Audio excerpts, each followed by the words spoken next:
ಅದು ಓರೆ ಗುಣಾಕಾರ ವಿಧಾನ ಅಂತ ಕರೀತೀವಿ. ಅದನ್ನ ಇಂಗ್ಲಿಷ್ ಒಳಗೆ ಕ್ರಿಸ್ ಕ್ರಾಸ್ ರೂಲ್ ಅಂತ ಕರೀತೀವಿ. ಅಂದ್ರೆ ನಾವು ಕೆಲವೊಂದು ಸಂಯುಕ್ತಗಳ ಹೆಸರನ್ನ ತಗೊಂಡಿದ್ದೀವಿ. ಇದು 9ನೇ ತರಗತಿಯ ವಿಜ್ಞಾನ ಪುಸ್ತಕದಲ್ಲಿರ್ತಕ್ಕಂಥ ಒಂದು ಸಮಸ್ಯೆ. ಹಾಗೆ ಮೊದಲನೇದು ಯಾವುದು ಸರ್ ಅಂತ ಕೇಳಿದ್ರೆ ಹೈಡ್ರೋಜನ್ ಸಲ್ಫೈಡ್. ಹಾಗೆ ಹೈಡ್ರೋಜನ್ ನ ಸಂಕೇತ ಯಾವುದು ಅಂತ ಕೇಳಿದ್ರೆ H. ಓಕೆ, ಮೊದಲನೇದಾಗಿ ತಗೊಂಡಿರ್ತಕ್ಕಂಥ ಒಂದು ಸಂಯುಕ್ತ ಯಾವುದು ಅಂತ ಕೇಳಿದ್ರೆ ಹೈಡ್ರೋಜನ್ ಸಲ್ಫೈಡ್. ಹಾಗೆ ಹೈಡ್ರೋಜನ್ ಸಲ್ಫೈಡ್ ನ ಬರಲಿಕ್ಕಿಂತ ಮುಂಚೆ ನಾವು ಹೈಡ್ರೋಜನ್ ನ ಸಂಕೇತವನ್ನು ಬರೀಬೇಕು. ಹೈಡ್ರೋಜನ್ ನ ಸಂಕೇತ 1 ಅಥವಾ ಅದರ ಒಂದು ವೇಲೆನ್ಸಿ 1, ಸಲ್ಫೈಡ್ ನ ಸಂಕೇತ S, ಅದರ ವೇಲೆನ್ಸಿ 2.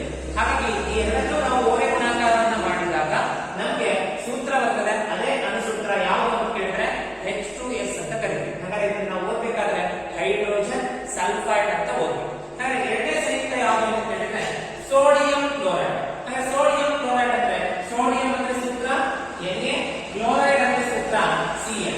ಹಾಗೆ ಸೋಡಿಯಂ ನ ಒಂದು ವೇಲೆನ್ಸಿ ಅಥವಾ ಸೋಡಿಯಂ ನ ಹೊರಕವಚದಲ್ಲಿರ್ತಕ್ಕಂಥ ಎಲೆಕ್ಟ್ರಾನ್ಸ್ ಗಳು ಎಷ್ಟು ಅಂತ ಕೇಳಿದ್ರೆ 1, ಕ್ಲೋರಿನ್ ನ ವೇಲೆನ್ಸಿ ಎಷ್ಟು ಅಂದ್ರೆ 1. ಹಾಗಾಗಿ ಎರಡು ಓರೆ ಗುಣಾಕಾರವನ್ನು ಮಾಡಿದಾಗ ಇಲ್ಲಿರ್ತಕ್ಕಂಥ 1, ಇಲ್ಲಿರ್ತಕ್ಕಂಥ 1 ಎರಡೂ ಕೂಡ ಕ್ಯಾನ್ಸಲ್ ಆಗುತ್ತೆ. ಹಾಗಾಗಿ ಸೂತ್ರ NaCl. ಹಾಗಾಗಿ ಓದಬೇಕಾದ್ರೆ ಸೋಡಿಯಂ ಕ್ಲೋರೈಡ್ ಅಂತ ಓದಬೇಕು. ಹಾಗಾಗಿ ಇದು ಎರಡನೇ ಅಣುಸೂತ್ರ. ನೆಕ್ಸ್ಟ್ ನೋಡಿಕೊಂಡು ಕೇಳಿದ್ರೆ 1 ಹೈಡ್ರಾಕ್ಸೈಡ್ ನ ವೇಲೆನ್ಸಿ 1, ಈ 1 ಎರಡು ಕ್ಯಾನ್ಸಲ್ ಆಗುತ್ತೆ. ಹಾಗಾಗಿ ನಮಗೆ ಉಳಿದಿರ್ತಕ್ಕಂಥ ಸೂತ್ರ ಅಥವಾ ಅಣುಸೂತ್ರ ಯಾವುದು ಅಂತ ಕೇಳಿದ್ರೆ NaOH ಅಂತ ಕರೀತೀವಿ. ಹಾಗಾದ್ರೆ ಸೋಡಿಯಂ ಹೈಡ್ರಾಕ್ಸೈಡ್ ನ ಅಣುಸೂತ್ರ ಬಂದು NaOH. ಹಾಗಾದ್ರೆ ನೆಕ್ಸ್ಟ್ ಬರ್ತಕ್ಕಂಥ ಒಂದು ಸಂಯುಕ್ತ ಯಾವುದು ಅಂತ ಕೇಳಿದ್ರೆ ಸೋಡಿಯಂ ಕಾರ್ಬೋನೇಟ್ ಅಂತ. ಹಾಗಾದ್ರೆ ಸೋಡಿಯಂ ನ ಒಂದು ಸಂಕೇತ Na, ಕಾರ್ಬೋನೇಟ್ ನ ಸಂಕೇತ CO3. ಹಾಗಾದ್ರೆ ಕಾರ್ಬೋನೇಟ್ ನ ವೇಲೆನ್ಸಿ 2, ಓಕೆ, Na ನ ವೇಲೆನ್ಸಿ 1. ಹಾಗಾಗಿ ನಾವು ಓರೆ ಗುಣಾಕಾರವನ್ನು ಮಾಡಿದಾಗ Na2CO3. ಹಾಗಾದ್ರೆ ನೀವು ಸೋಡಿಯಂ ಕಾರ್ಬೋನೇಟ್ ನ ಬರೀಬೇಕಾದ್ರೆ ಅದರ ಅಣುಸೂತ್ರವನ್ನು ಬರೀಬೇಕು Na2CO3 ಅಂತ. ಹಾಗಾದ್ರೆ ನೆಕ್ಸ್ಟ್ ಬರ್ತಕ್ಕಂಥದ್ದು ಯಾವುದು ಸರ್ ಅಂತ ಕೇಳಿದ್ರೆ ಮೆಗ್ನೀಷಿಯಂ ಹೈಡ್ರಾಕ್ಸೈಡ್. ಹಾಗಾದ್ರೆ ಮೆಗ್ನೀಷಿಯಂ ನ ಧಾತುವಿನ ಒಂದು ಸಂಕೇತ ಯಾವುದು ಅಂತ ಕೇಳಿದ್ರೆ ಮೆಗ್ನೀಷಿಯಂ Mg, ಹೈಡ್ರಾಕ್ಸೈಡ್ ನ ಸಂಕೇತ OH. ಹಾಗಾದ್ರೆ ಮೆಗ್ನೀಷಿಯಂ ನ ವೇಲೆನ್ಸಿ ಬಂದು 2, ಹೈಡ್ರಾಕ್ಸೈಡ್ ನ ವೇಲೆನ್ಸಿ ಬಂದು 1. ಎರಡನ್ನೂ ಓರೆ ಗುಣಾಕಾರ ಮಾಡಿದಾಗ ನಮಗೆ ಸಿಗ್ತಕ್ಕಂಥ ಒಂದು ಅಣುಸೂತ್ರ ಯಾವುದು ಅಂತ ಕೇಳಿದ್ರೆ MgOH ಟ್ವೈಸ್. ಓಕೆ, ಇದು ಓದಬೇಕಾದ್ರೆ ನಾವು ಎಂತ ಓದಬೇಕು? MgOH ಟ್ವೈಸ್ ಅಂತ ಓದಬೇಕು. ಹಾಗಾದ್ರೆ ಮೆಗ್ನೀಷಿಯಂ ಹೈಡ್ರಾಕ್ಸೈಡ್ ನ ಅಣುಸೂತ್ರ MgOH 2. ನೆಕ್ಸ್ಟ್ ಬರ್ತಕ್ಕಂಥದ್ದು ಯಾವುದು ಅಂದ್ರೆ ಅಲ್ಯೂಮಿನಿಯಂ ಆಕ್ಸೈಡ್. ಹಾಗಾದ್ರೆ ಅಲ್ಯೂಮಿನಿಯಂ ನ ಸಂಕೇತ ಗೊತ್ತು ನಮಗೆ ಯಾವುದು ಅಂತ ಕೇಳಿದ್ರೆ Al ಅನ್ನೋ ಒಂದು ಸಂಕೇತವನ್ನು ಬಳಸ್ತೀವಿ. ಆಕ್ಸೈಡ್ ನ ಸೂತ್ರ ಅಥವಾ ಆಕ್ಸೈಡ್ ನ ಸಂಕೇತ ಯಾವುದು O ಅಂತ ಬಳಸ್ತೀವಿ. ಹಾಗಾದ್ರೆ ಅಲ್ಯೂಮಿನಿಯಂ ನ ವೇಲೆನ್ಸಿ 3, ಆಕ್ಸೈಡ್ ನ ವೇಲೆನ್ಸಿ 2. ಹಾಗಾದ್ರೆ ಎರಡನ್ನೂ ನಾವು ಓರೆ ಗುಣಾಕಾರ ಮಾಡಿದಾಗ ಎರಡು ಕ್ರಿಸ್ ಕ್ರಾಸ್ ಅಥವಾ ಓರೆ ಗುಣಾಕಾರವನ್ನು ಮಾಡಿದಾಗ ಈ ಎರಡು ಇಲ್ಲಿ ಹೋಗುತ್ತೆ, Al2 ಆಗುತ್ತೆ, ಆಕ್ಸಿಜನ್ 3 ಆಗುತ್ತೆ. ಹಾಗಾಗಿ ಅಲ್ಯೂಮಿನಿಯಂ ಆಕ್ಸೈಡ್ ನ ಅಣುಸೂತ್ರ ಬಂದು Al2O3. ಹೀಗೆ ನಾವು 6 ಸಂಯುಕ್ತಗಳ ಒಂದು ಅಣುಸೂತ್ರವನ್ನ ಬರೆದಿದ್ದೀವಿ. ಅವುಗಳ ವೇಲೆನ್ಸಿಯನ್ನ ಅದರ ಜೊತೆ ಹೋಲಿಕೆಯನ್ನು ಕೂಡ ಮಾಡಿದ್ವಿ. ಇದೇ ರೀತಿ ನಾವು ಮುಂದೆ ಇನ್ನು ಅನೇಕ ಒಂದು ಸಂಯುಕ್ತಗಳ ಹೆಸರುಗಳನ್ನು ಮತ್ತು ಅವುಗಳ ಅಣುಸೂತ್ರಗಳನ್ನು ನಾವು ನೋಡ್ತಾ ಹೋಗೋಣ. ಒಂದು ಅಣುಸೂತ್ರ ಯಾವುದು ಅಂತ ಕೇಳಿದ್ರೆ ಸಂಯುಕ್ತ ಯಾವುದು ಅಂದ್ರೆ ತಾಮ್ರದ ಕ್ಲೋರೈಡ್ ಅಂತ ಕರೀತೀವಿ. ಹಾಗಾದ್ರೆ ತಾಮ್ರದ ಒಂದು ವೇಲೆನ್ಸಿ ಬಂದು 2, ಕ್ಲೋರೈಡ್ ನ ವೇಲೆನ್ಸಿ 1. ಹಾಗಾದ್ರೆ ಎರಡನ್ನು ನಾವು ಓರೆ ಗುಣಾಕಾರವನ್ನು ಮಾಡಿದಾಗ CuCl2 ಅನ್ನೋ ಒಂದು ಸೂತ್ರ ಬರುತ್ತೆ. ಹಾಗಾಗಿ ತಾಮ್ರದ ಕ್ಲೋರೈಡ್ ನ ಅಣುಸೂತ್ರ ಬಂದು CuCl2. ಹಾಗಾದ್ರೆ ನೆಕ್ಸ್ಟ್ ಬರ್ತಕ್ಕಂಥ ಒಂದು ಸಂಯುಕ್ತ ಯಾವುದು ಅಂತ ಕೇಳಿದ್ರೆ ಮೆಗ್ನೀಷಿಯಂ ಸಲ್ಫೇಟ್ ಅಂತ ಕರೀತೀವಿ. ಹಾಗಾದ್ರೆ ಮೆಗ್ನೀಷಿಯಂ ನ ಒಂದು ರಾಸಾಯನಿಕ ಸಂಕೇತ ಏನು ಅಂತ ಕೇಳಿದ್ರೆ Mg, SO4 ನ ಸಂಕೇತ ಅಥವಾ ಸಲ್ಫೇಟ್ ನ ಸಂಕೇತ SO4. ಹಾಗಾದ್ರೆ ಇದರ ವೇಲೆನ್ಸಿ ಬಂದು Mg ವೇಲೆನ್ಸಿ 2, SO4 ನ ವೇಲೆನ್ಸಿ 2. ಹಾಗಾಗಿ ಮೆಗ್ನೀಷಿಯಂ ಸಲ್ಫೇಟ್ ನ ಒಂದು ಅಣುಸೂತ್ರ ಬಂದು MgSO4 ಅಂತ ಕರೀತೀವಿ. ಹಾಗಾದ್ರೆ ನೆಕ್ಸ್ಟ್ ಬರ್ತಕ್ಕಂಥದ್ದು ಯಾವುದು ಸರ್ ಅಂತ ಕೇಳಿದ್ರೆ PbNO3 ಅಥವಾ ನಾವು ಏನು ಕರೀತೀವಿ ಸೀಸದ ನೈಟ್ರೇಟ್ ಅಂತ ಕರೀತೀವಿ. ಸೀಸದ ಒಂದು ಸಂಕೇತ ಏನು ಅಂತ ಕೇಳಿದ್ರೆ Pb, ನೈಟ್ರೇಟ್ ನ ಸಂಕೇತ NO3. ಹಾಗಾಗಿ Pb ಯ ವೇಲೆನ್ಸಿ 2, NO3 ಯ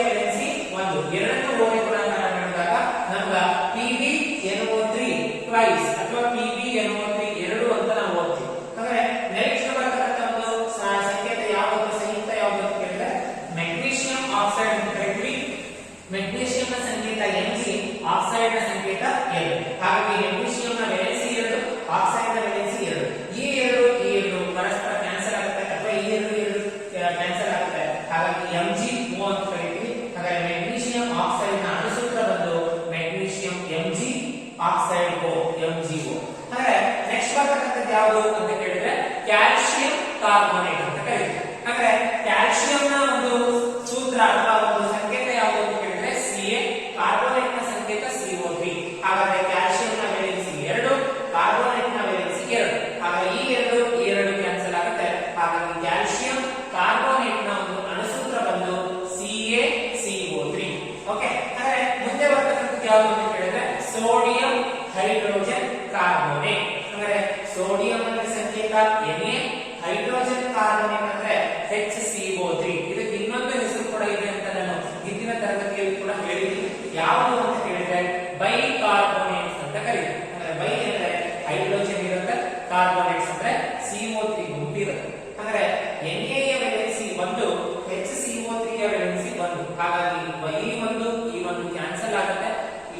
ಎರಡು ಕ್ಯಾನ್ಸಲ್ ಆದಾಗ ನಮ್ಗೆ ಉಳಿತಕ್ಕಂಥದ್ದು NaHCO3.